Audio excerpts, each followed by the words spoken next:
Here with me now is Neil Balnaves. He's a great supporter of Indigenous education.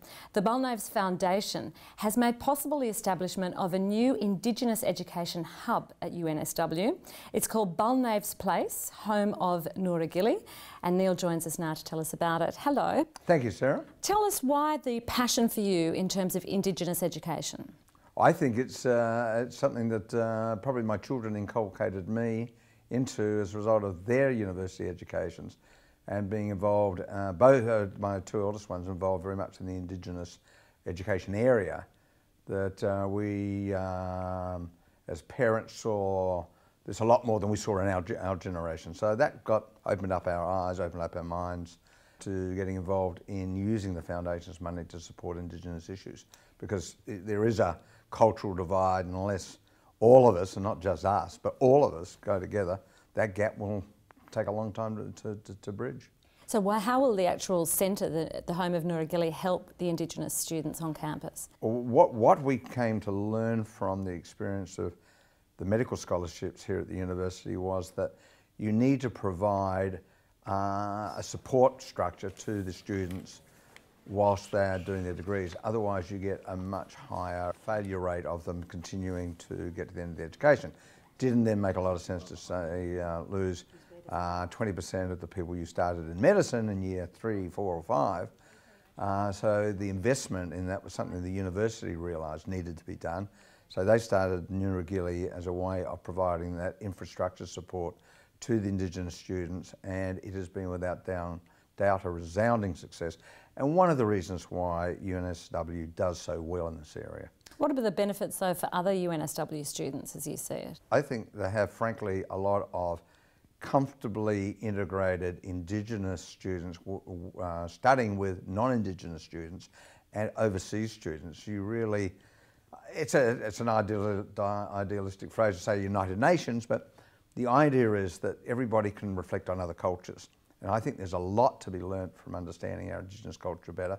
A lot of that will then tend to blow away the cobwebs of what's happened in this country for the last couple of 100 years. And it will happen through the new generations coming through.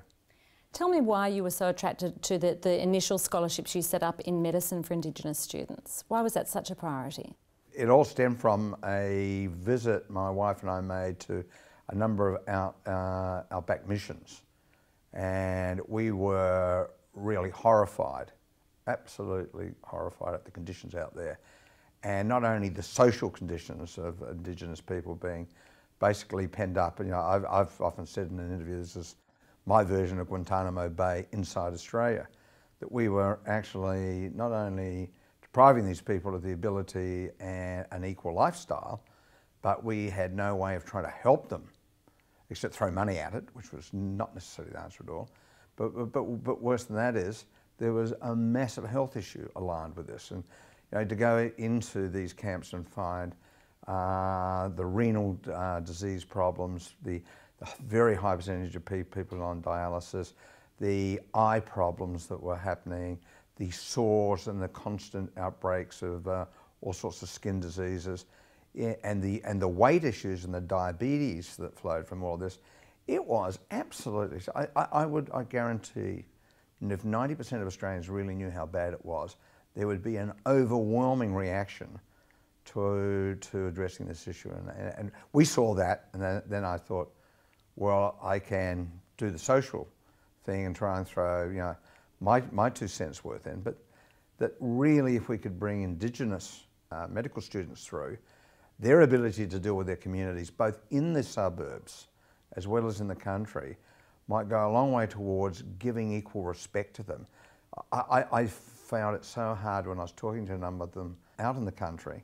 They found it hard to deal with a white doctor, and quite rightly so. So you're hoping a lot of the graduates will go back and work in their communities? Go back to the communities they may have come from, or even just as urgent as the urban communities that exist in most major cities now in Australia, where there's a high percentage of concentration of Indigenous families in really depressed circumstances.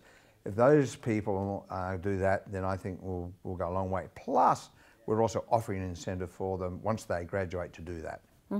So what sort of incentive, how will that work? The incentive will be a financial incentive to help them actually set themselves up, to be able to cover the cost of them travelling, to help them find accommodation so that they can go back to the centres, or even if it's into the suburbs, to go back and make it easier for them and a challenge. But the interesting thing is, in the first couple of years of students going through now, that doesn't matter to them. The chance that they've had a shot, even I think if we didn't provide the incentives, their willingness to try and help their own people is just the most rewarding thing I've witnessed.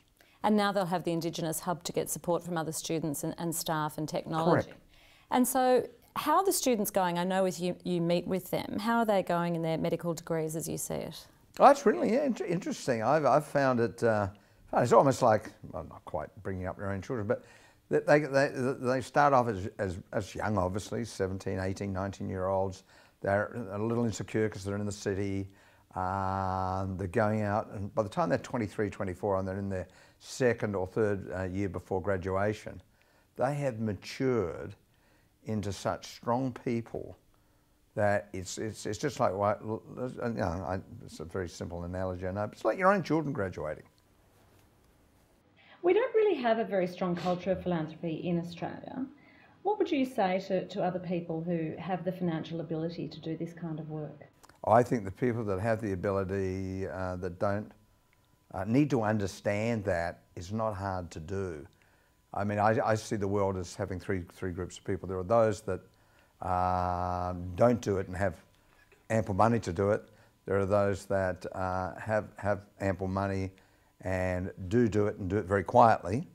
And there's my group that have the money and do it and tell people what you're doing, because I think I'm a great believer in the doing by example thing, and then I hope, you know, hundreds will follow what I do.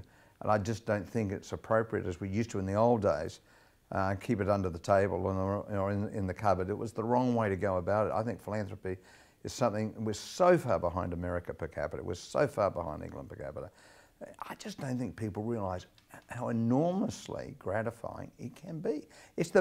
I mean, I was in business for 44 years. I've had more fun in the last 5 years running my foundation, giving my money away, and really working it and using my business skills to do so. And you worked in media, which is a pretty fun industry. It certainly was, and opened my eyes a lot. I think to be in the media game, as I was in television production and film production, you know, you do have I mean, the lens eye view of not only your own community but the worldwide community. Yeah, it gives you some special knowledge. UNSW is aiming to double the number of Indigenous students it has on campus by 2015 to 500. Why do you think this is such a vital help? This will actually give them a sense of belonging within the campus, taking care of their needs, which can be different, being a wonderfully important translating point for non-Indigenous people to communicate with Indigenous people and break down the barriers. If Neuro Gilly can achieve that and that alone, that will mean this generation coming through now and generations to come will not have the stigma attached to them that there's a them and us. I mean, the biggest problem we have in this country, and I saw a lot of it in my growing up, in my early business days, that the them and us attitudes are just so archaic, so out of date and frustrating.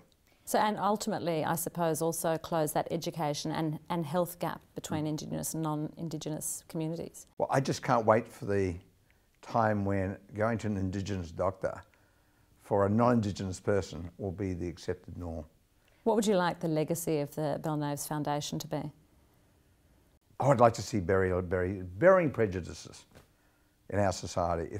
If I do nothing, and I just wish I had a lot more money to do it in the small way that we can with the limited funds we have. If I do nothing but bury prejudice, then to some extent I'll be delighted.